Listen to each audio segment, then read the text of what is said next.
اگر آپ نماز نہیں پڑھتے نا تو اس ویڈیو کو ایک بار ضرور دیکھیں اور اپنے دوستوں تک ضرور شیئر کریں۔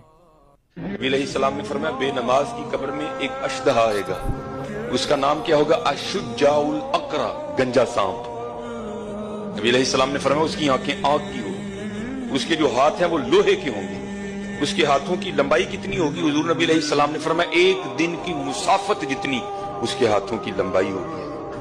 وہ بے نماز کی قبر میں آئے گا اور آ کر کہے گا انا اشجاع الاقرع، میں گنجا صاحب ہوں اور تو نے فجر نہیں نہ پڑھی تھی تو مجھے اللہ پاک نے تیری قبر میں بھیجا ہے، اور تجھے فجر نہ پڑھنے کے جرم میں فجر سے لے کر ظہر تک ماروں گا۔ اور حضور نبی علیہ السلام نے فرمایا جب وہ بے نماز کو ایک ضرب لگائے گا اپنے لوہے کی ہاتھوں کی، بندہ زمین میں دھنس جائے گا، اور کیا ہوگا حضرت؟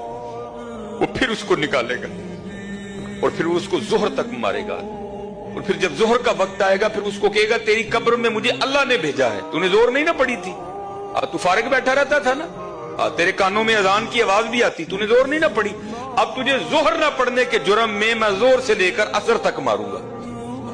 پھر حضور نبی علیہ السلام نے فرمایا جب عصر کا وقت آئے گا وہ پھر کہے گا تو نے عصر نہیں نہ پڑھی تھی، تیری قبر میں مجھے اللہ جل شانہ نے بھیجا ہے، میں تجھے عصر نہ پڑھنے کے جرم میں عصر سے لے کر مغرب تک، پھر اسی طرح کہے گا مغرب سے لے کر عشاء تک، پھر اسی طرح کہے گا عشاء سے لے کر فجر تک میں ماروں گا۔ استغفر اللہ استغفر اللہ۔